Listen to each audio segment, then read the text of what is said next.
Selamat datang di channel aku, Snack Rohani bersama Lunardi Solarius.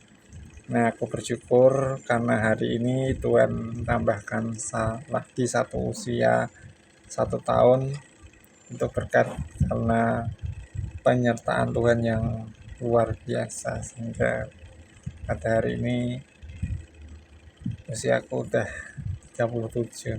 Itu karena Tuhan. Dan terima kasih pada kalian yang mendukung channel ini. Semoga kedepannya bisa menyajikan video-video renungan yang lebih baik lagi ya guys. Dan rencana besok sore aku mau balik ke Madiun ya, besok balik ke Madiun. Oke, sekarang kita mau sedikit merenungkan firman Tuhan tentang prioritaskan yang paling primer, yang paling utama dalam hidup kita. Apa sih yang menjadi prioritas hidup kita ini?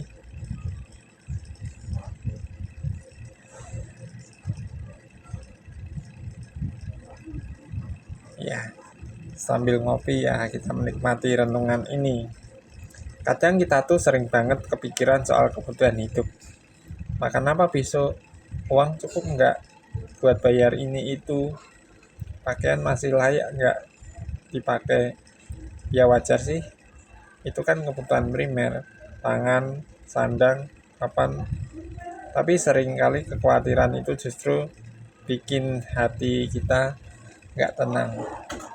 Sesa arep mangan opo, sesa arep nglamben opo, sesa arep bayar kos apa kontrakan piye, ana duite apa gak. Tapi Yesus di Lukas 12 ayat 22 sampai 34, aku pengen bacakan untuk kita semuanya. Lukas 12 ayat 22 sampai 34. Hal kekhawatiran ini juga ada di Matius 6 ayat 25 sampai 34 dan juga Matius 6 ayat 19 sampai 21. Yesus berkata kepada murid-muridnya, "Karena itu aku berkata kepadamu, janganlah khawatir akan hidupmu, akan apa yang hendak kamu makan, dan janganlah khawatir pula akan tubuhmu, akan apa yang hendak kamu pakai. Sebab hidup itu lebih penting daripada makanan, dan tubuh itu lebih penting daripada pakaian. Perhatikanlah burung-burung gagak yang tidak menabur dan tidak menuai, dan tidak mempunyai gudang atau lumbung. Namun demikian diberi makan oleh Allah. Betapa jauhnya kamu melebihi burung-burung itu. Siapakah di antara kamu yang karena kekhawatirannya dapat menambahkan sehasta pada jalan hidupnya? Jadi, kalau kamu tidak sanggup membuat barang yang paling kecil, mengapa kamu khawatir akan hal-hal lain? Perhatikanlah bunga bakung yang tidak memintal dan tidak menenun. Namun aku berkata kepadamu, Salomo dengan segala kemegahannya pun tidak berpakaian seindah salah satu bunga itu. Jadi jika rumput di ladang yang hari ini ada dan besok dibuang ke dalam api, demikianlah didandani Allah. Terlebih lagi kamu, hai orang kurang percaya. Jadi janganlah kamu mempersoalkan apa yang akan kamu makan dan apa yang akan kamu minum, dan janganlah cemas hatimu. Semua itu dicari bangsa-bangsa di dunia yang tidak mengenal Allah. Akan tetapi Bapamu tahu bahwa kamu memang memerlukan semuanya itu. Tetapi carilah dulu kerajaannya, maka semuanya akan ditambahkan juga kepadamu. Janganlah takut, hai kamu kawanan kecil, karena Bapamu telah berkenan memberi kamu kerajaan itu.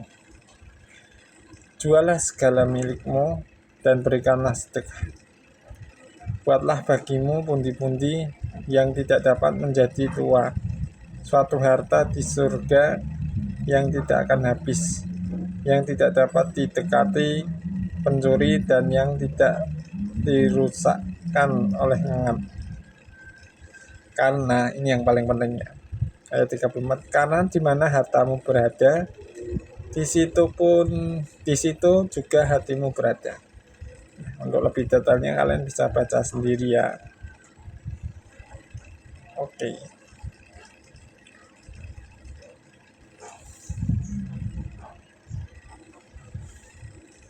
Yesus di Lukas 12 ayat 22-34 ini ngingetin murid-muridnya, janganlah khawatir soal makan dan minum, soal pakaian, karena hidup itu lebih penting daripada makanan dan tubuh lebih penting daripada pakaian. Nah, coba bayangin ya, burung gagak aja nggak punya ladang, nggak punya lumbung, tapi Tuhan pelihara. Bunga bakung di ladang nggak pernah mikirin fashion, tapi tetap didandani Tuhan lebih indah dari Salomo. Jadi kalau burung dan bunga aja dipelihara, apalagi kita yang jauh lebih berharga di mata Tuhan. Masalahnya, kekhawatiran itu enggak nambah umur kita sehari pun, malah bikin hati gelisah. Jadi apa solusinya? Yesus bilang, carilah dahulu kerajaan Allah, maka semuanya akan ditambahkan kepadamu. Artinya fokus utama kita bukan sekadar cari makan atau harta dunia, tapi cari Tuhan dulu. Urusan kebutuhan hidup tenang aja, Tuhan yang bakal nambahin.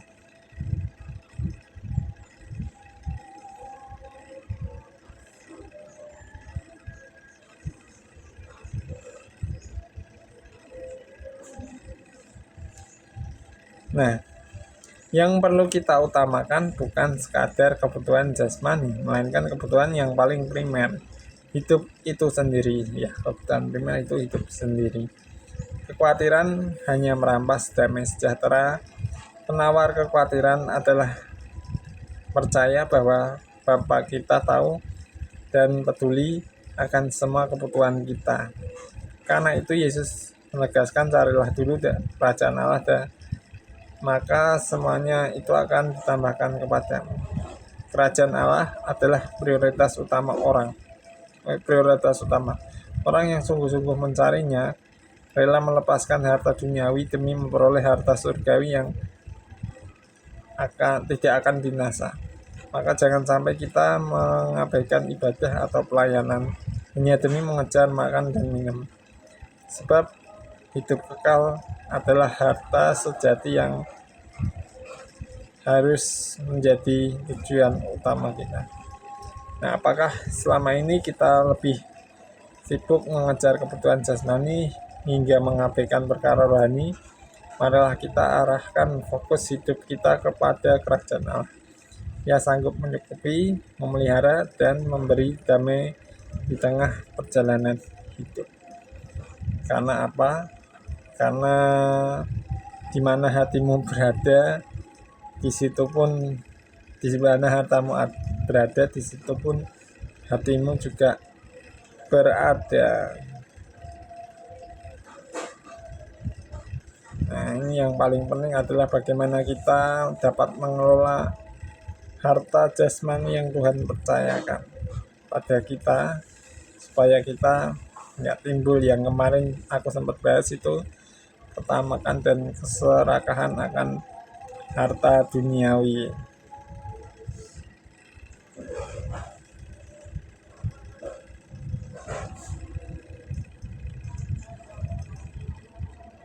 Apalagi dua ayat terakhir ini, ayat 33 dan 34, jualah segala milikmu dan berikan sedekah.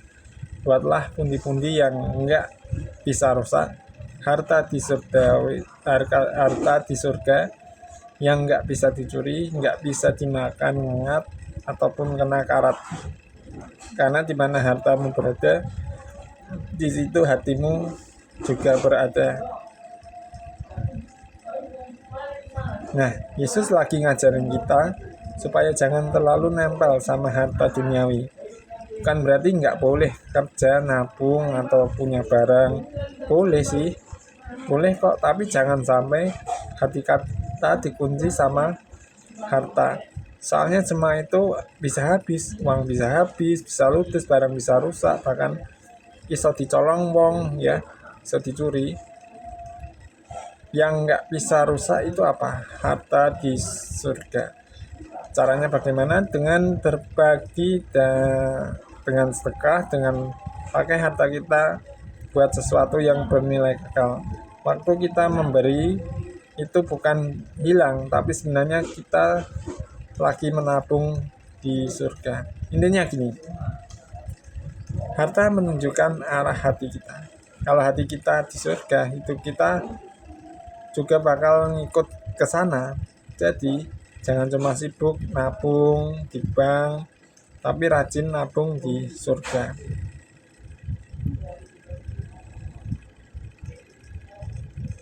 Nah, makanya kan Paulus bilang asal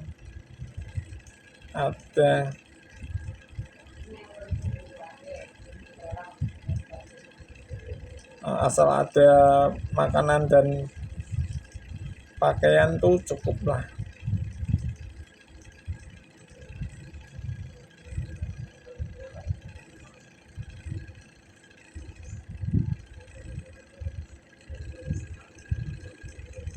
Jadi ya,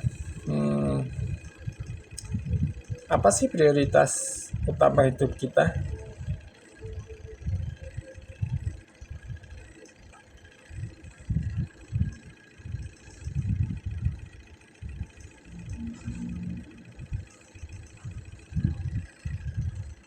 Ini yang perlu kita renungkan ya.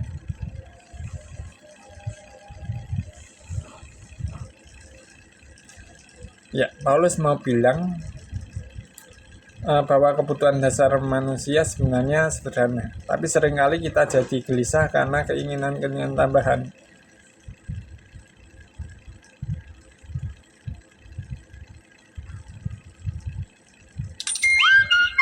Kadang kita mikir hidup ini ribet banget, tagihan numpuk, pengen punya barang baru, rumah lebih bagus, kendaraan lebih mewah. Tapi sebenarnya kata Paulus dalam 1 Timotius 6 ayat 8 ini yang tadi aku bilang itu, asal ada makanan dan pakaian cukuplah. Simpel banget kan? Yesus juga bilang dalam Lukas tadi ya, jangan khawatir soal makan dan minum, soal pakaian, karena Bapa kita tahu kita butuh itu. Burung gagak aja dipelihara, bunga bakung juga didandani, apalagi kita yang lebih berharga. Jadi, inti semua ini adalah belajar hidup sederhana. Jangan sampai kita dikuasai rasa khawatir atau rakus sama harta duniawi. Nah, ini paling penting ini. Wis diberkati kok isih kurang nerimo itu. Karena pada akhirnya yang paling primer, yang paling utama itu bukan barang, tapi itu hidup kita di hadapan Tuhan. Harta yang sesungguhnya adalah yang kita kumpulkan di surga. Yuk belajar bersyukur, puas dengan apa yang ada. Asal ada makan, asal ada pakaian, itu udah cukup. Dan selebihnya, mari kita pakai buat memberkati orang lain. Itu yang bikin hidup kita bernilai kekal. Ya, kira-kira gitu ya guys, yang ingin aku sampaikan soal kekhawatiran, dan masih ada hubungannya dengan pembahasan renungan kemarin tentang keserakahan dan ketamakan. Karena ya kurang bersyukur itu ngerasa masih kurang, pengen lebih lagi. Kalau kita lapar dan haus akan kebenaran firman Tuhan sih oke, nggak masalah. Nanti itu kan bernilai kekal kan ya. Makanya prioritas kita mencari kerajaan Allah, nanti semuanya akan ditambahkan.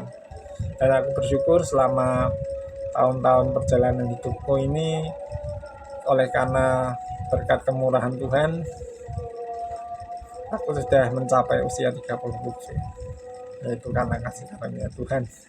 Dan aku bersyukur banget dengan apa aja keadaan yang sering aku alami dan sering aku lewati.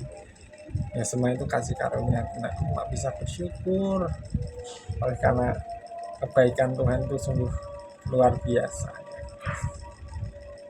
Makanya ini penting supaya kita tetap terus bersyukur, tidak khawatir. Yang lebih lagi, gak usah rakus, gak usah tamak. Istilahnya cukupkan dengan apa yang ada di dalam diri kita ini. Istilahnya ya nerimo eng pandum lah. Tapi kalau kita memprioritaskan Tuhan dalam kehidupan kita, Tuhan gak akan menutup mata, Kak. Jadi kita belajar di sini yang pertama tidak khawatir,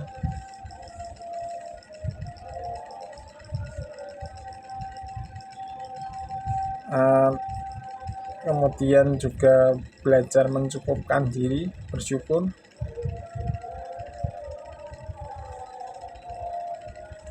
Ya jadi apa?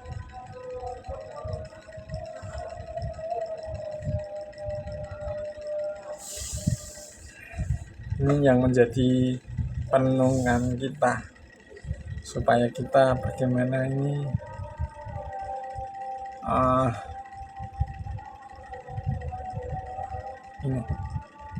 tidak berkekurangan.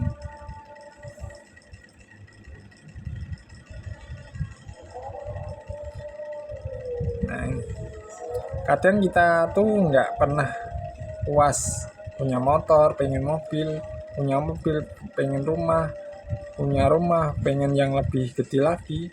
Hidup jadi capek karena ada rasa cukup yang kita ukur dari barang atau harta duniawi. Padahal barang duniawi itu gampang rusak.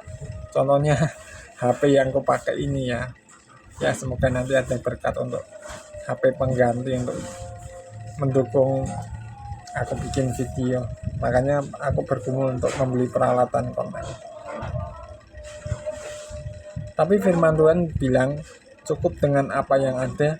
Kenapa? Karena yang bikin kita tenang bukan harta, tapi janji Tuhan. Dia gak bakal ninggalin kita. Jadi rasa cukup itu datang dari iman, bukan dari isi dompet. Nah, ngomong soal isi dompet ya dompetku potong. Yuk kita belajar bersyukur selama kita masih bisa makan, masih punya pakaian, masih bisa ngopi bareng ya, kayak gini ya, ngopi bareng sambil ngelonengin firman Tuhan. Berarti Tuhan masih pelihara. Jadi nikmati aja, cukupkan diri dan percaya Tuhan selalu ada buat kita. Selamat ngopi ya guys. Oke, terima kasih dan nyimak video aku dari awal sampai akhir. Semoga video renungan ini bisa menjadi berkat untuk kita semuanya. Kalian boleh kok untuk subscribe channel ini dan share jika video-video renungan di channel ini memberkati kita semuanya. Dan juga terima kasih kepada para donatur yang mendukung pelayanan channel ini sehingga channel ini terus berbagi berkat renungan dan terus mengingatkan kita supaya hidup kita tetap berada di dalam Tuhan dan mendapat perkenanan Tuhan ya guys. Dan juga mengingat supaya kita terus menyadari kelemahan kita agar kita bertobat supaya kehidupan kita seperti karakter Kristus ya guys, yang terus diperbarui dari hari-hari kehidupan kita. Dan juga seperti yang aku sempat katakan, mohon dukungan doanya untuk mendukung pelayanan channel ini. Aku bergumul untuk membeli peralatan konten ya guys, sehingga bisa membuat video yang bagus serta kerinduanku untuk membuat studio, bikin konten serta podcast ya guys. Mohon dukungan doanya supaya dengan pertolongan Tuhan itu dapat terwujud ya guys. Dan terima kasih, video ini dibuat di kota Kediri ya guys, dan besok aku mau balik ke kota Madiun. Dan terima kasih banyak untuk semuanya. Tuhan Yesus memberkati. Shalom.